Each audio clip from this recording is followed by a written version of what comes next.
Now entering Nerdist.com. Mission Log, a Roddenberry Star Trek podcast. Episode 9, Miri.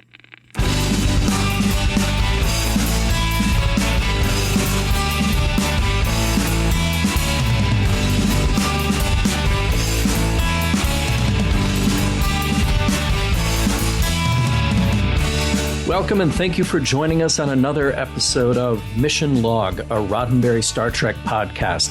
I'm John Champion. And I'm Ken Ray. Each week on the Mission Log, we set a course through each episode of Star Trek and then radio back a subspace message to say what we found. We like to dig into the stories one by one to see if there are morals or important bits of wisdom to share with a 21st century audience. This week, we're here to bonk you over the head with some nuggets of Star Trek knowledge gleaned from the episode Miri. And by the way, we want to hear from you. As much as this may feel like a one-way thing, no. Mission Log is a two-way street. We want your comments, your ideas, and your feedback. Hit us up on Twitter at MissionLogPod or email us missionlog@roddenberry.com. You can even leave us a voicemail on Skype at MissionLogPod or call us at 323-522-5641. Remember, your comments may be played on a future episode of Mission Log. And we should, of course, mention the website as well, missionlogpodcast.com. Sometimes there are deals there. Sometimes it's just neat to see what's happening, what's coming up. We've also got our archives there, but those are accessible through iTunes as well. missionlogpodcast.com for that. Ken, do you think that people will want to listen to our archives after listening to today's show, Miri? I feel like we've been on this trajectory. Season 1 of Star Trek is great. We've had a lot of high points here, and there are many more high points yet to come.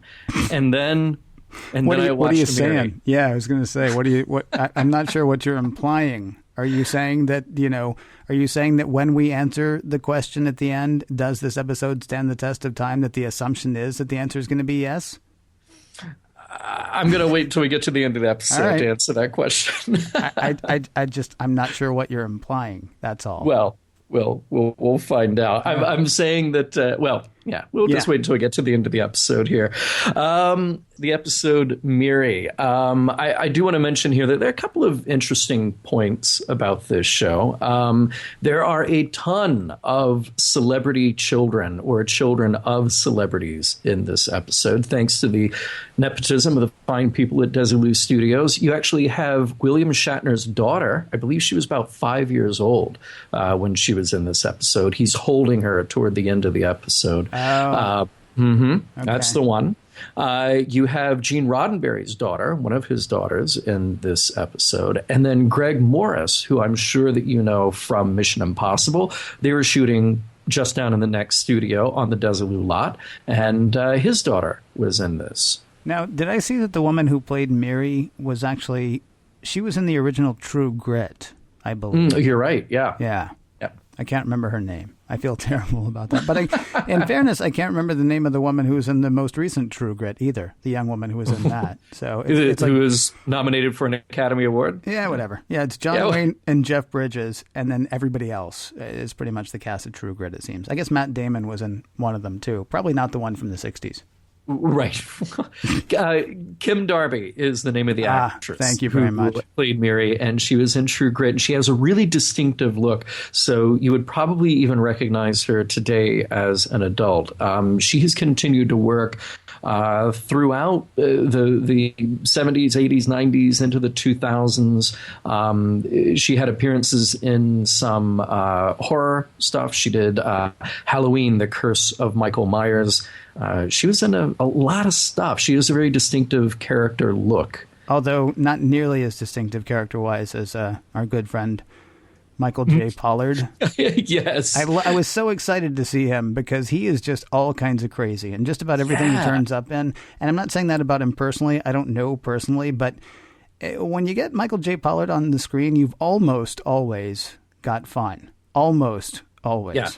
Yeah. Well, almost. But here's the thing. So he was 27 years old. Yeah, that was a problem. Yeah, playing this young character in Miri. But he brings the weird. He does bring the weird. Okay, let's back up. Not a young character, a prepubescent character. Yeah. But he does bring the weird. In fact, I honestly felt like maybe this role was a little understated for him. Yeah, right. Because he can really bring the weird in such a fun way. It's not dangerous. It's not like when Dennis Hopper comes on screen. Right. It's more like, just, I have no idea what's going to happen now just because that guy's right there. And, in fairness, you didn't really know what was going to happen here either. But Right. Yeah, he brings the weird in a really fun way. I like him a lot, and he has been in just about everything that ever was. Yep. So, I'm sure that you've seen him, our dear listeners. I'm sure you've seen him many, many times. But look for him here, Michael J. Pollard. John is sort of the leader of the kids who are on this planet. So let's get into the story, shall we? Why not?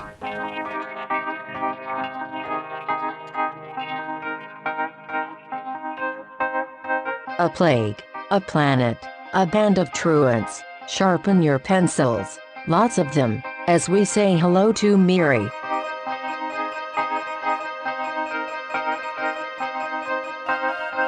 The Enterprise, somewhere in space, detects an Earth-style distress signal emanating from a nearby planet. The planet? It's Earth, or so we think. Act 1. The Enterprise enters orbit around this exact duplicate of Earth, and Kirk leads a landing party to check it out. You've got Kirk, Spock, McCoy, Yeoman Rand, and a couple of red shirts. Kirk thinks that this Earth, looks like 1900. Spock corrects him to say that it more closely resembles 1960. Either way, it's a mess. Buildings are falling apart, there's junk everywhere, and McCoy is amused by a creepy, rusted tricycle.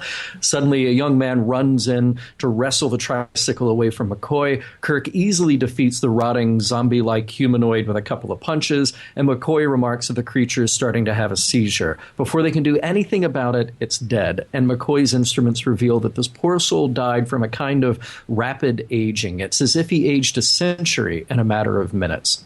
Fearing more of the creatures, Kirk and the crew attempt to take shelter in one of the abandoned buildings. Inside, they find a frightened teenage girl who is not at all a scary, rotting zombie creature. She is terrified of the crew, though, and Kirk sends Spock and the crewmen, let's just call them A and B, out to have a look around. The young woman, Miri, explains that the Grups, or grown-ups on her planet, are to blame for whatever catastrophe occurred.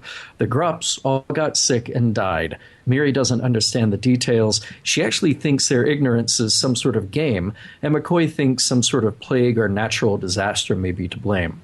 Kirk reassures Miri that they are here to help.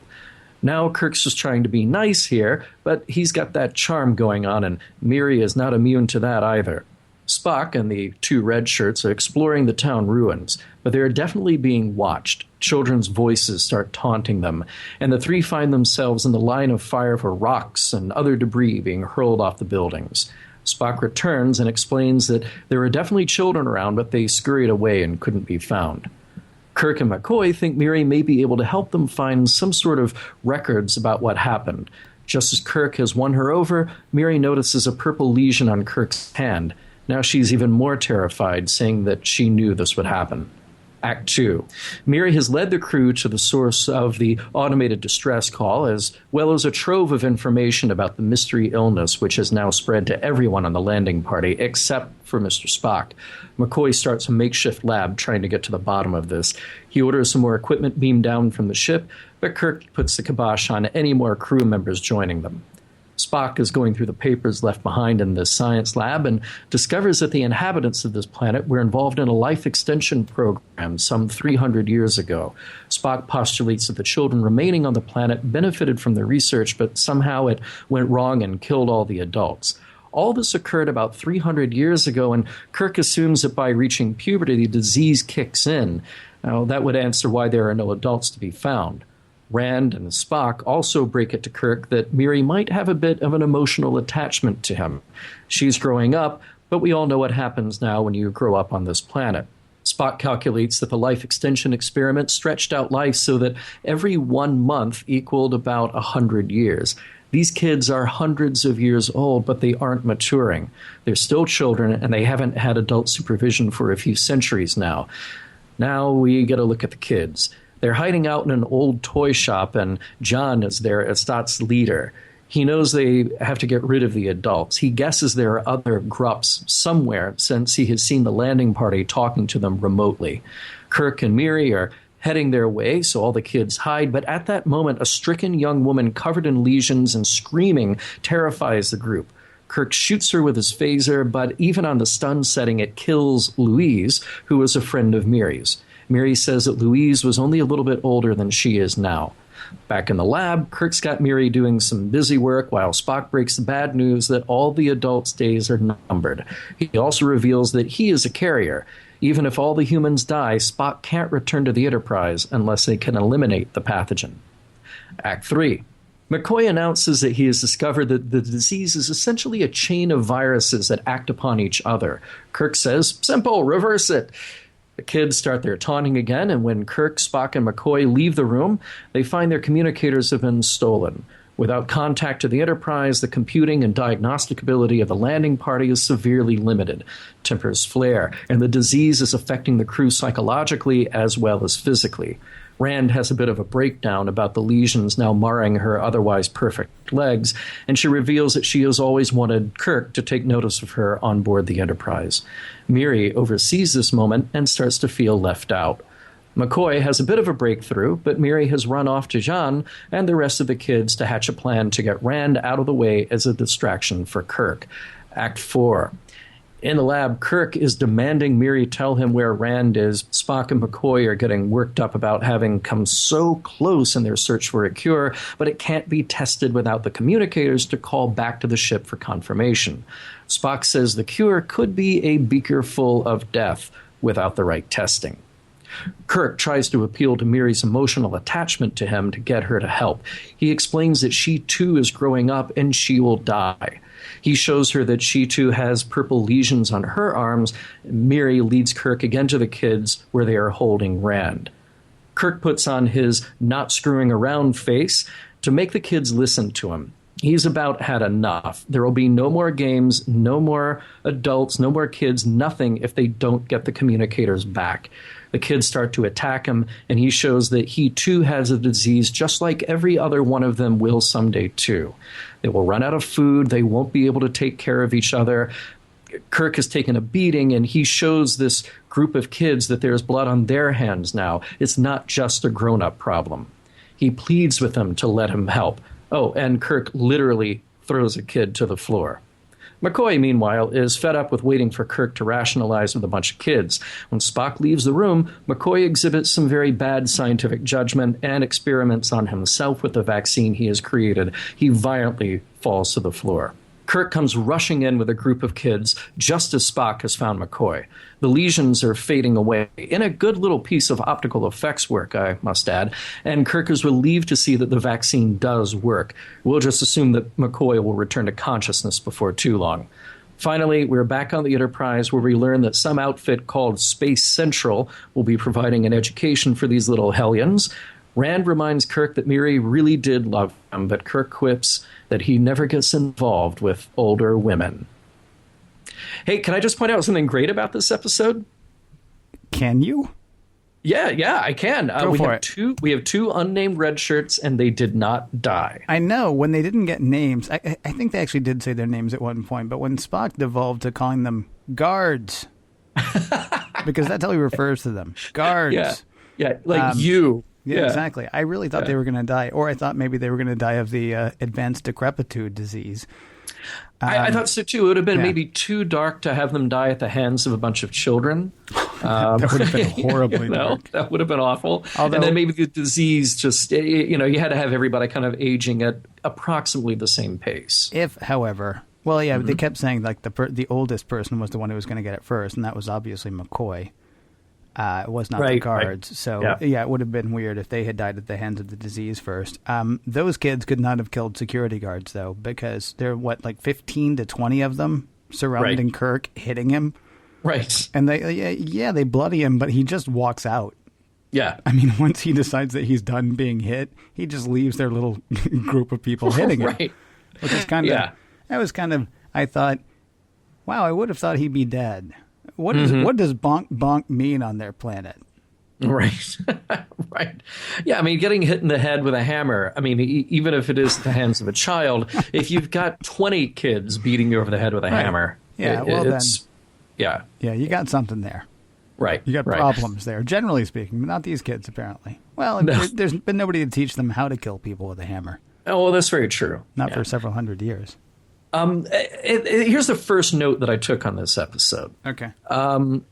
Because as our audience may or may not know, you and I watch these episodes several times before we do a show. And we take notes like crazy. We're just writing down everything. We're reading about the episodes. We're doing everything we can to be as thorough and detailed as possible. And I have to admit, the first note that I took, and I will read it verbatim, it's Earth, but it's not Earth. This is stupid. You know? Well, and here's the thing. All right.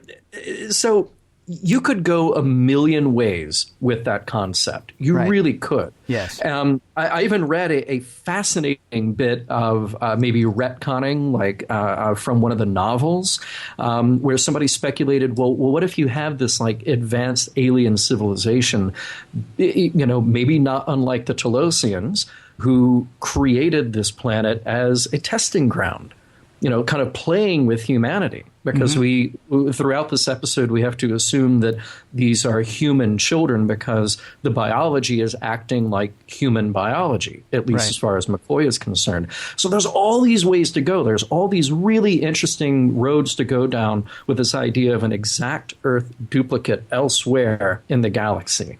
But no, we just kind of forget the whole thing after the prologue. And that's the part that makes it stupid. I mean, yes, because you're right. There are many different ways that you could play with this. Like, have they slipped into an alternate timeline? Have they, you know, or, you know, is there some advanced civilization that's making an exact duplicate? I mean, what is going on here? But once they get sick, we kind of forget about that. And then at the end of the episode, we find out that Space Central is going to be sending people to take care of the kids. Right. I think that's where Captain Video worked, wasn't it? Was Space Central? I can't remember. Yeah, I think you're right. Yeah. We find out that Space Central is going to be sending that. I mean, do they mention, oh, by the way, it looks exactly like Earth, so don't freak out. Yeah. I think maybe this is a Starfleet joke. They don't tell anybody that it looks exactly like Earth. That's an awesome idea. Every time you send somebody there, and then maybe in the future, in the 23rd century, you have a YouTube channel dedicated to reactions of people who arrive at this planet and realize that it's a copy of Earth. Like Candid Camera? Exactly. That's kind of funny. Everybody shows up like, whoa, it's just like Earth, you know? Do you think they turn around and go back, though, because they think they've gone around? What happened? Right. How did we end up back here? Did you take... I knew I should have taken a left turn at Andromeda. Right. Or something. Right. Not Albuquerque. It's different. You get the idea. Yeah. There are some interesting things to point out here in this episode. First of all, Beaker Full of Death is a great line, and I hope that Warp 11 writes a song one day called Beaker Full of Death. Of course, Warp 11 providing some of the music for our show. So I'm just going to, that's a freebie for them. I'm going to throw out that suggestion. Right. Other interesting things, it's kind of fun to see Kirk and the crew bicker with each other a lot as the disease is affecting them psychologically, because we haven't seen that a lot. We've seen everybody get a little loopy in the naked time. Right. But we haven't seen them just kind of lose their cool a whole lot. Yeah. Well, I mean, no, that's true. I mean, you saw Alt Kirk or Dark Kirk or whichever one you want to call it in The Enemy Within, but you didn't actually, right, you don't see the bickering kind of thing. Yeah. And he was just outright, well, again, as we discussed on that episode, I don't like to say he was outright evil, but he was one type of person. But yeah, it wasn't bickering. It wasn't like sometimes Alt Kirk was nice and then, you know, he would suddenly turn on you. It's a bit like though in What Little Girls Are Made Of, when, you know, out of nowhere Kirk says, you know, yells at Spock, but it's actually Kirk Bot, and now we're talking more about the last episode. Can I just go ahead and say it? Can I just say it point blank? The last episode was more fun. I mean, if you take this episode apart, there is a bunch of really interesting stuff, and yet that thing that you know holds it all together seems to be a missing ingredient. in this episode. It's a little, it's even more disjointed than the beginning of What Little Girls Are Made Of. Right. Or What Are Little Girls Made Of, excuse me. It's even more disjointed than, the one with Rock. It's a bit more disjointed than the beginning of that one. Yeah, it is. I think it's a cool idea, but it is just very disjointed. Here's one more little amusing thing that I like, though, before we get into our deep philosophical discussion, because, frankly, that's the only kind of discussion we can have about this show. I just found it very amusing that they would constantly try to distract Miri with busy work. Yeah. So here's Kirk making her sharpen pencils. Yeah. Clean up. No. We're going to need more of those. Oh, yeah. And clean my desk while you're at it. So Yeah. He says to Rand, "Hey, take her for a walk. The adults need to talk." Right. And I found that really kind of bizarre, because it was like, well, wait a minute. Here's an opportunity to break through to one of these children. Right. She's already curious about you. If she has a better understanding of what's going on, maybe this will help you down the road. Yeah. But no. And there's a weird thing, though. I mean, where she is just on the cusp of puberty, just on the cusp of maturity. I mean, is he trying to protect her innocence, or is he assuming that she won't understand, or is he thinking, I don't need kids mucking up what I'm working on? I mean, it's tough to know why he kept doing that. But yeah, it was very pointed. It was very clean up that table for me, would you, Miri? Hey. Yeah. No, we'll need more pencils, darling. Please continue.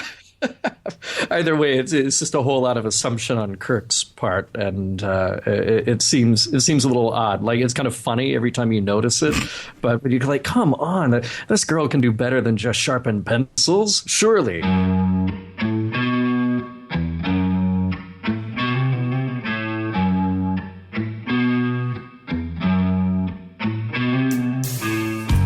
Lost boys and lost girls on an exact copy of Earth. Sounds like a recipe for a great episode, but is it?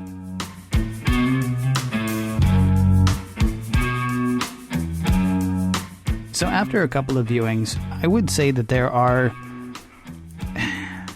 ideas, messages, morals, philosophies that you can pull out of this episode if you want to, but this tends to be one of the ones like, I can't think of which one off the top of my head. But, I mean, this is one that doesn't have, like, an overriding message. This is not save the Earth, or, save the other Earth, for that matter. This is not, about greed. This is not about lust. This is not about envy. But there's not, like, one message. Yeah. It doesn't seem to me. But if you dig a little deeper, I know you can find some. Well, there are interesting things here, for sure. I mean, I think the thing that I like most about this is that it is a dark take on Peter Pan. In Peter Pan, you have all the kids in Never Never Land who won't grow up, and it takes a sort of minor conflicts, minor disruption of their lives to get them to come back to the real world and grow up with real families. And in this, you've got a bunch of kids living in Never Never Land who also won't grow up, but they do hit that realization maybe hundreds of centuries from now, if that calculation of how slowly they will age, that they will die and they will run out of food and they will run out of resources, and they don't know how to take care of each other. So, right. This is the dark side of that story, which kind of have the same moral or the same message in the end, which is, well, you do need to grow up. There was this weird kind of bit of happenstance with not only would they eventually be killed by the disease, but after looking around, they figured out that there was only about 6 months of food left for the kids. Yeah, so they had exactly 300 years and 6 months of food on that planet, which was kind of odd. Well, just in the immediate area, right? But you can't really expect kids to go, to the next town over because they weren't driving or, riding bikes. Yeah. The only tricycle they had was broken. Yeah. So I mean, there's really no way to get there. Yeah, and that backlot is just a bunch of facades. You go behind them, and there's nothing there. Okay, but here's the thing, though: all the grown-ups were dead. I mean, so to examine this, because Peter Pan, I mean, Wendy and her brothers, whose names I can't think of, left home, and then decided that where they needed to be was home, and so they went back home, right? Mm-hmm.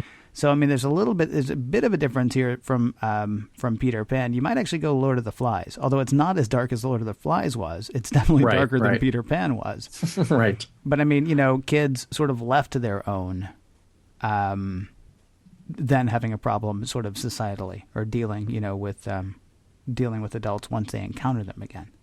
Yeah, yeah. Well, I mean, in Lord of the Flies, that's about the power structure and what happens there. But in this, we're basically saying that kids left to their own devices won't be able to develop that power structure. Because even John, the leader of this group, he sort of doesn't know what to do as the leader of the group. Yeah, but they still develop the same power structure. Well, there is power there, but ultimately, they use that power to play games. They play teacher and they, bonk bonk on the head. Right. But that's only when the adults come around. So, like for that other intervening 300 years, what are they doing? They're sitting around in a toy shop or in the school, the schoolroom, doing nothing, except running away from every time a zombified one of their adolescent brothers or sisters comes after them and then dies. This would actually be a really interesting novel. Mm-hmm. I mean, this would be a really, to examine, okay, how does the society of children actually deal? And by the way, how do we have a second Earth? I mean, maybe part of the problem with what the message or what the philosophy or what the ideas might be is the fact that they were, limited to 50 minutes. The runtime on this episode is 50 minutes, and you got to take out 2 minutes for credit. So 48 minutes. You got 48 minutes of story here. And there's actually a lot that could be written into and about this episode, but tough to do in 48 minutes, I would say. Yeah, for sure. Now, I've also got to say, your whole likening them to Peter Pan, you're just you're just like a giant conformist from way back. This goes back to the whole Charlie X episode, too, where you're like, oh, well, obviously the message here is Charlie needs to straighten up and fly right. Right. But see, here's the thing, though. I don't know that personally that I am such a conformist, because I'm sitting down watching these shows going, okay, this is 1960s. This is counterculture. This is a progressive show. And I'm kind of waiting for that moment. I'm kind of waiting for the message to be a nonconformist. Go out on your own. Forget what the man tells you. But what we keep seeing here is the man, the Federation, coming in and saying, nope, we're going to clean up this mess. Yep. Kirk says it right out. He just says, I always suspected that children need adults. Right. Well, the children, yes, that they want to be part of it and that they need them. Right. He does say that. Yeah. Mm-hmm. So the man actually is sort of represented by the Federation here, comes in and says, you're going to die if you don't pay attention to what I say.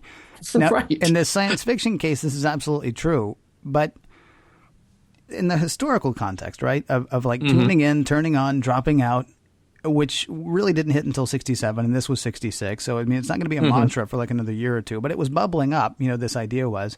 Here we have, one of the three networks and Captain Kirk saying, remember, kids, even in the 23rd century, father knows best. Yeah. And it's like, I mean, it's hard to escape that message here. But let's look at, okay, so it goes through Desilu, which is a production company. It goes through NBC, which is a major network. It's a story about the Federation, which is this quasi-military thing. I mean, I know they're an exploration vessel.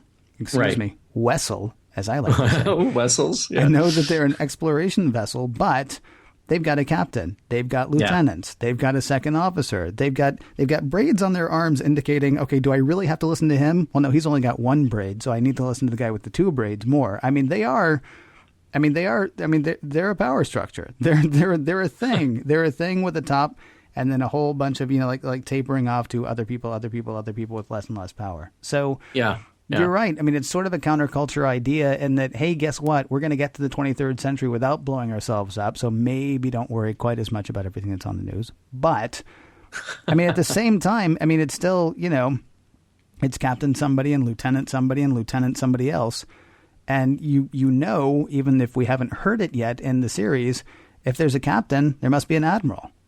I mean, he's answering to somebody. I mean, there's still, I mean, the power structure, the man is still alive and well in the 23rd century, I guess would be the thing.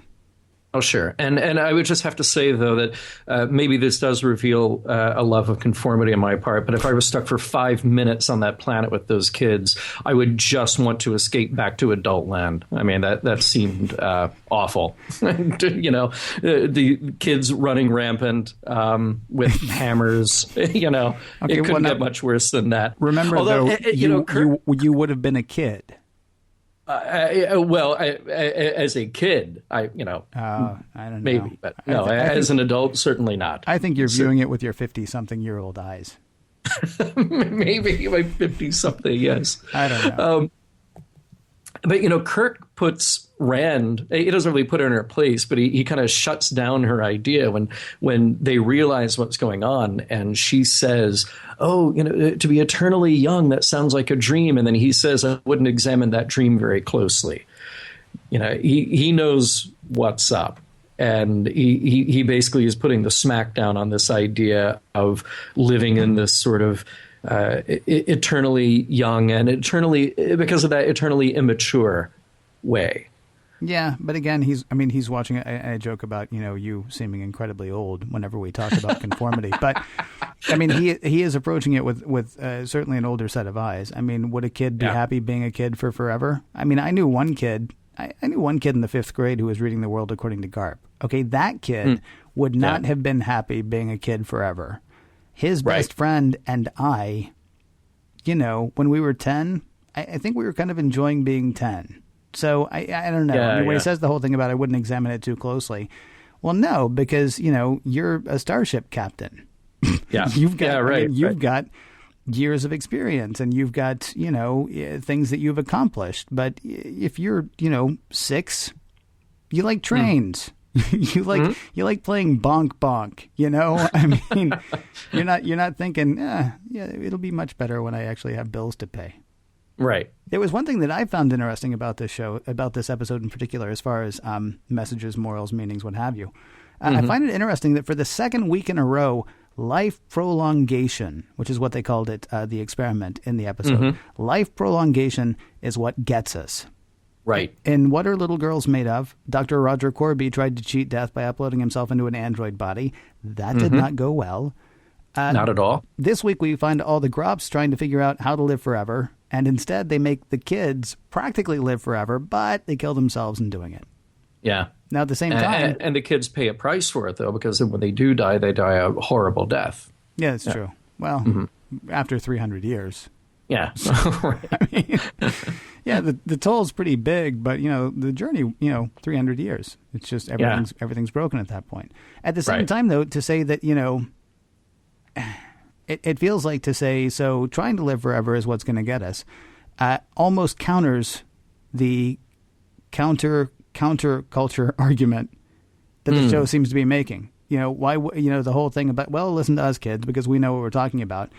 But the problem is everybody over, 14 is dead, right? Yeah. It was the scientists, it was the grown-ups, it was the people who wanted to live forever that ended up killing themselves. So on the one hand, you've got Kirk sailing in and say, no, trust me, I'm a grown-up. I know what I'm talking about. And, the kids are like, well, did you see what happened to the last grown-ups? Yeah. Do you know what I mean? Yeah. There's a weird sort of, that's sort of, I don't want to say it's a flaw in the logic, but it's, I don't blame the kids for not wanting to listen to the grown-ups because what happens when they get the disease is they turn violent, they go crazy, and then they die. So, what I want to do is listen to you, knowing that that's what's going to happen to you. Yeah. Well, it's just the right adults that they have to listen to. They listened to the wrong adults the last time around. The ones who aren't sick yet, but all the adults get sick. Yeah. I don't know. Yeah. But I'm glad that you brought up, again, what are little girls made of? Because Kirk uses a bit of the same logic on these kids that he did on the androids and what are little girls made of.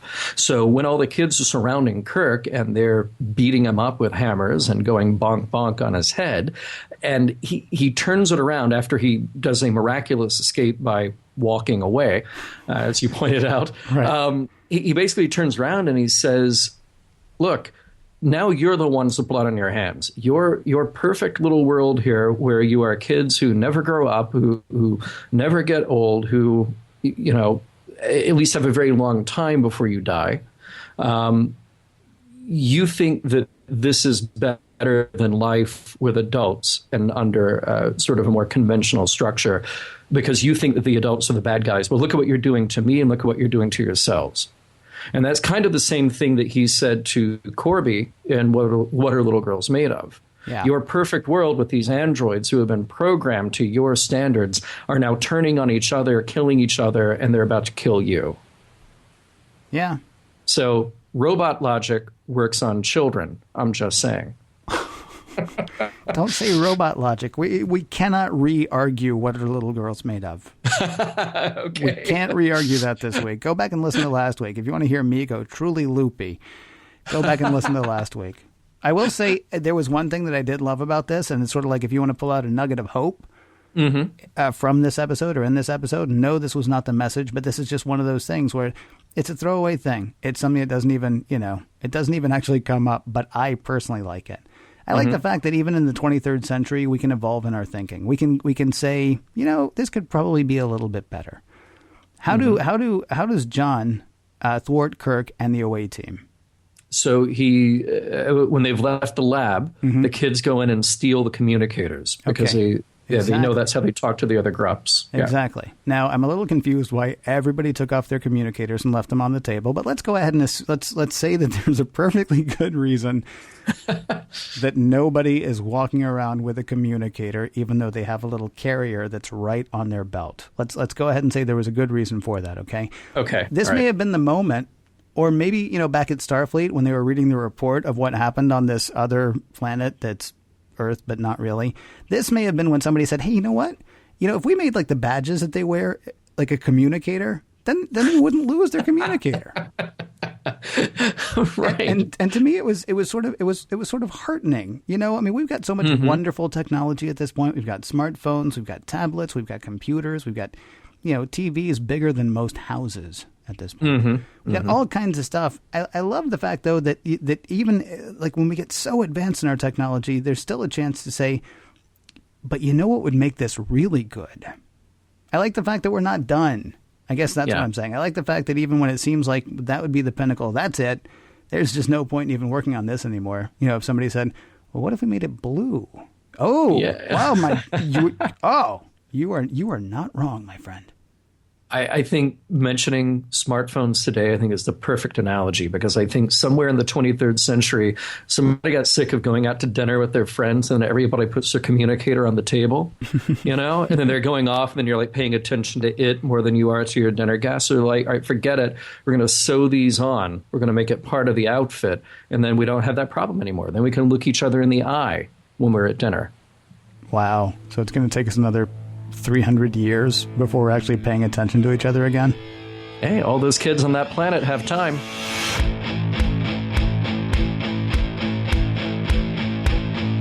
With so much to offer, do the production, messages, and morals of Miri stand the test of time?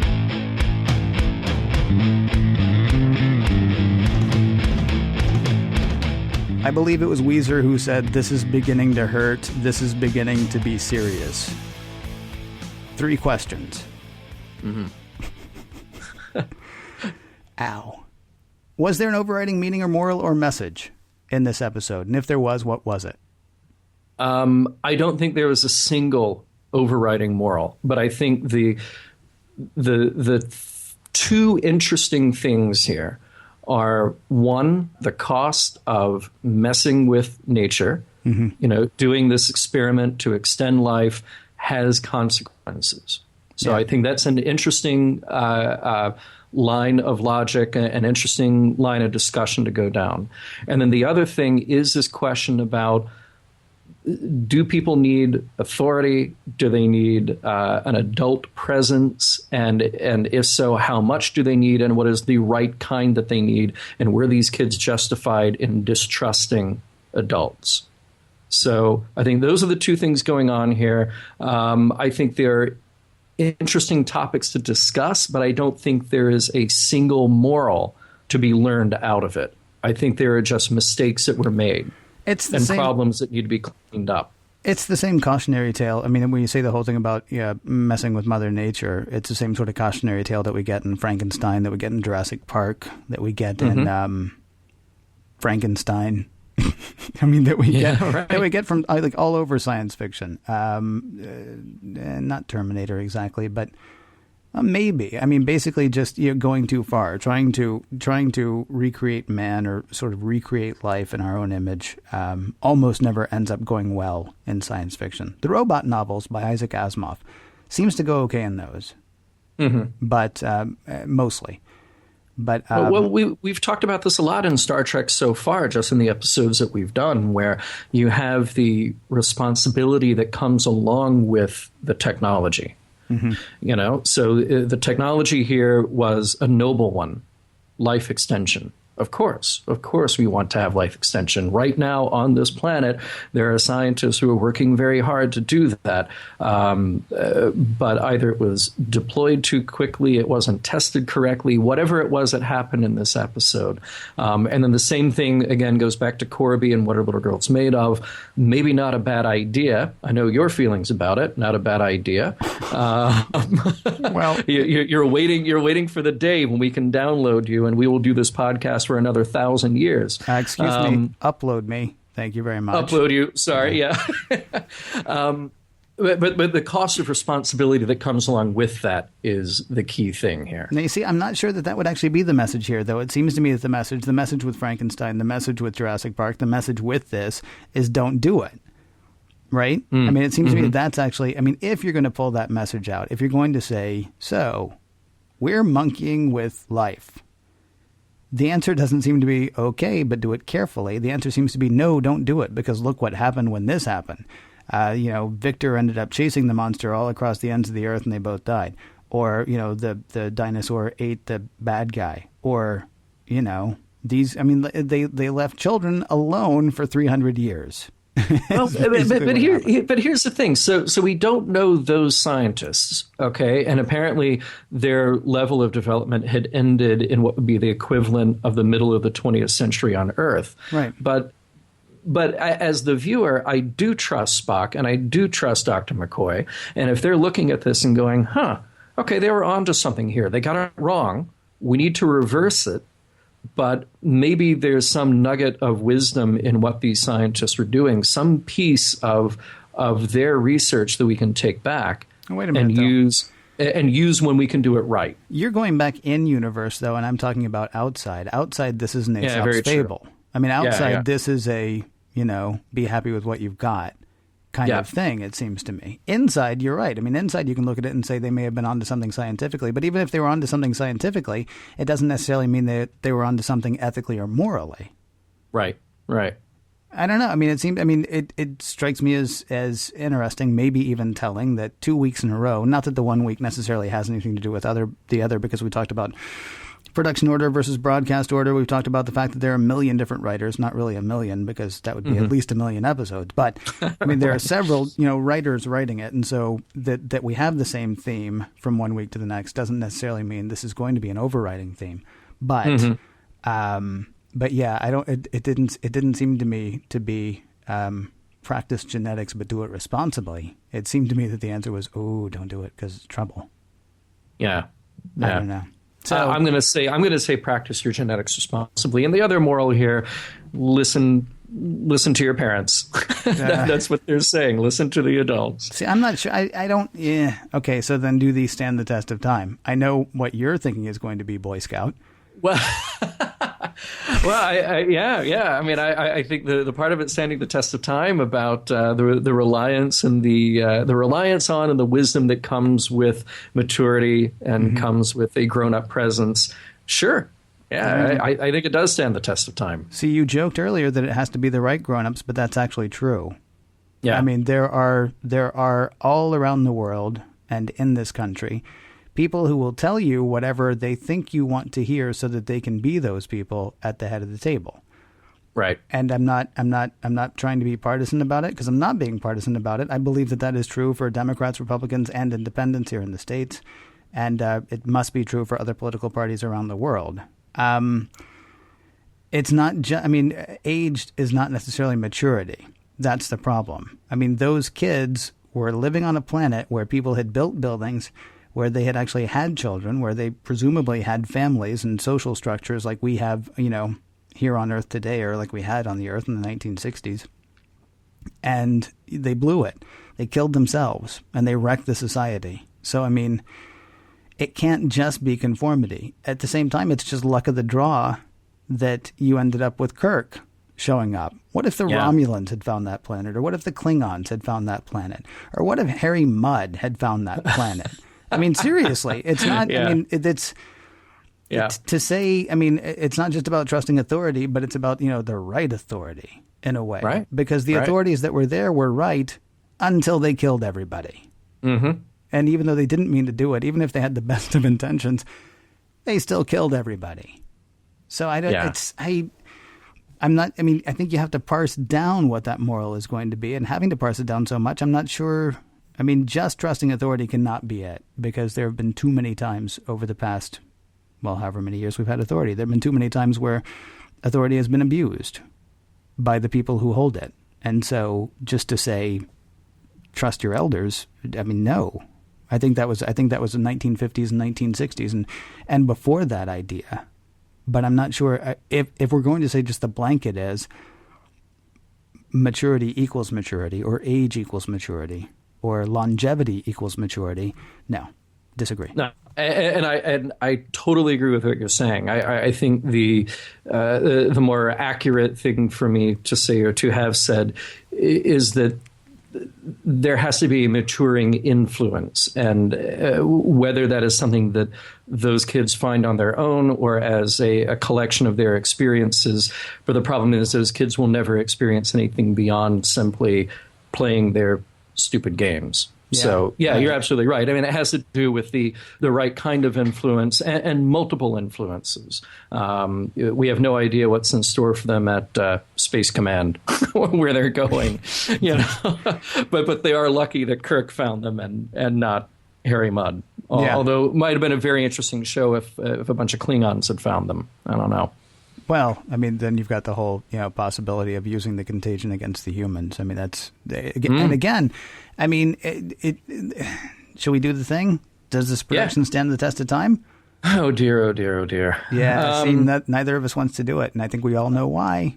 I know. As a production, this is just weak. I mean, I applaud the cast and crew here of Star Trek for doing something outside going to a backlot. But wow, when you set up this idea of alternate Earth and it just happens to look exactly like the backlot behind us, first of all, you've got a problem there. Yeah. It just sort of looks like, we ran out of ideas.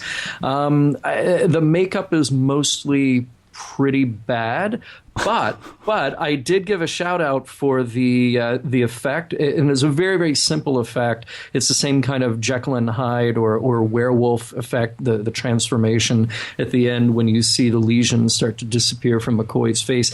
It's a really easy effect, but they did it very well in this episode. You know? Don't misunderstand. I mean, there's a great moment with Bones. I mean, I mean, it's not like the acting is terrible. It's not like, suddenly they're using cardboard props. I mean, there's actually a great thing when he sets the phaser to stun. I believe this is the first time that we see the beam from the phaser is blue instead of red, because he's not trying to kill anything. He's just trying to knock something out. I mean, there are a bunch of things about it that are okay. And honestly, the makeup didn't even bother me that much, because that thing grossed me out. And that second thing grossed me out. And those things growing on them grossed me out.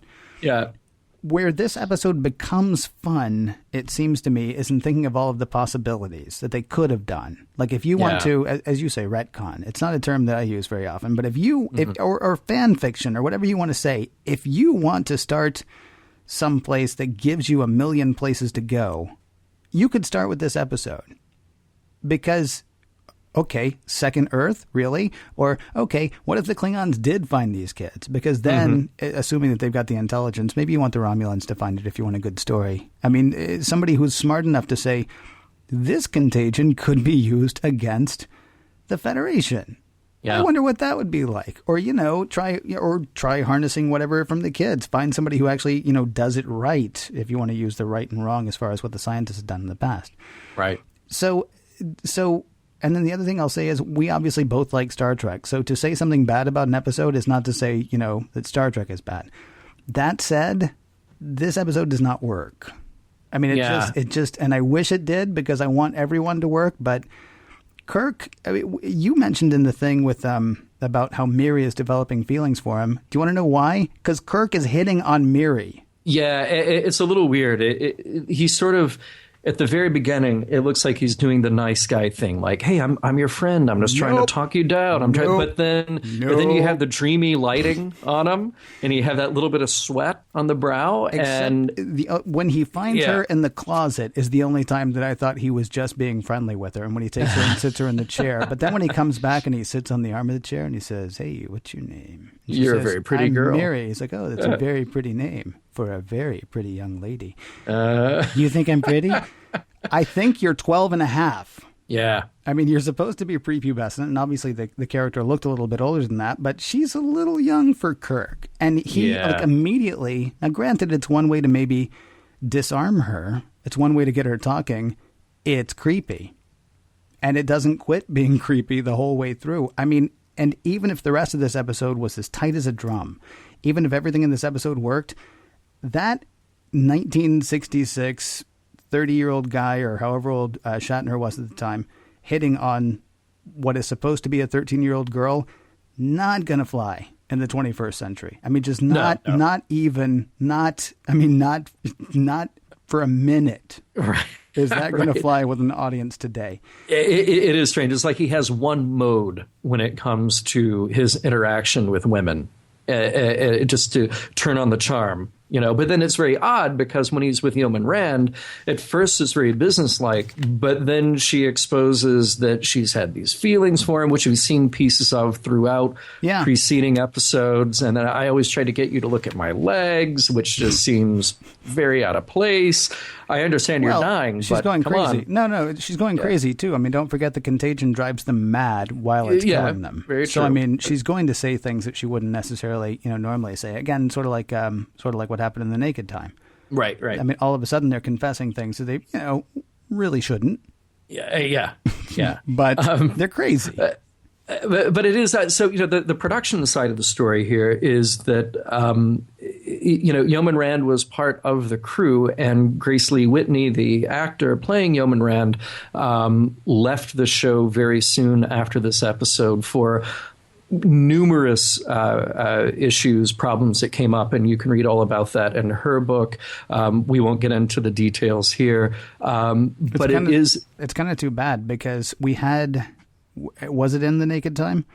Mm-hmm. When we had Kirk saying, "You've seen my yeoman," know? And so he has confessed fairly early on that he's got feelings for her. And then we've got her confessing here that she's got feelings for him. This again would be sort of the whole, how this episode might have paid off if she had actually stayed with the show. And I'm not saying she should have, because I don't, her reasons, fine. I mean, I understand why people make decisions that you wish they didn't make, or you wish they didn't have to make, but they do. Had she stayed with the show, though, we might have actually seen something that we don't often get in television in the 60s, like a story arc, like a continuing story arc, where we might have actually seen them eventually, something happen between them. Because I love the fact that he says it, and then several episodes later, she says it. Oh, interesting. That might have been great.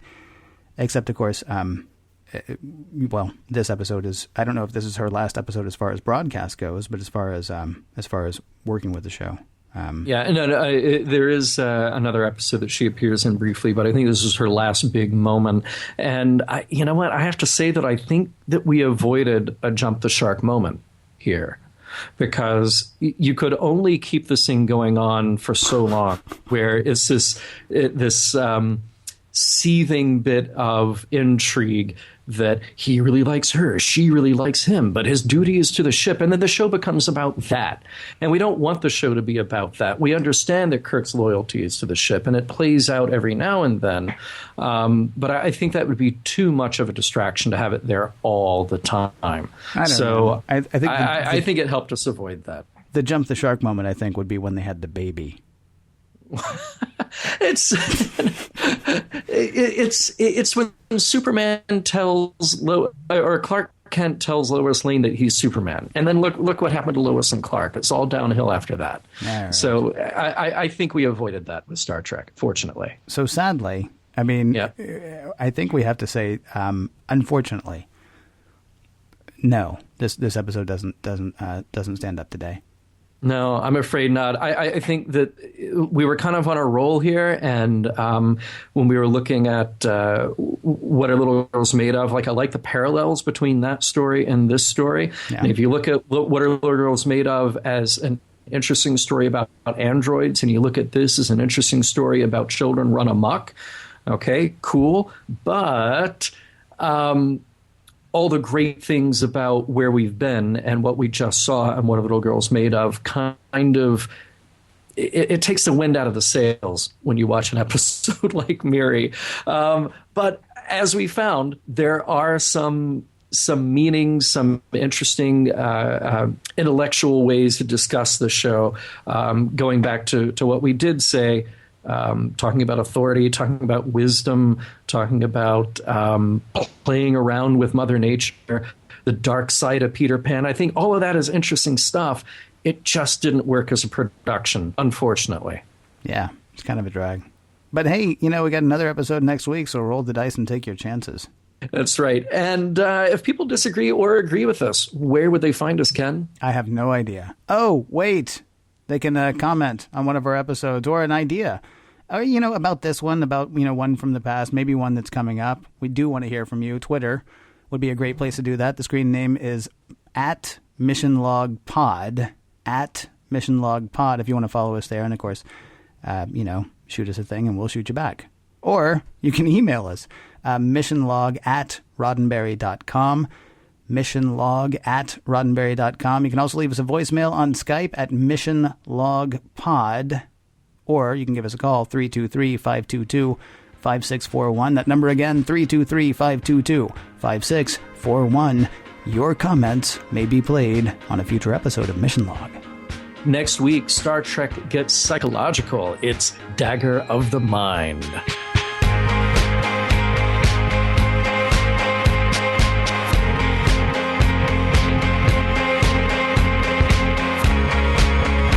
Some of the music for the Mission Log provided by Warp 11, online at warp11.com, and from the album Messages by Key Theory, free to download at kitheory.com.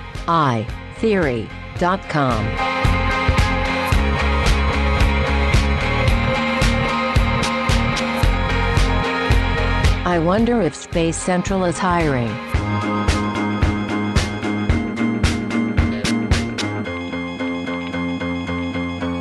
End transmission.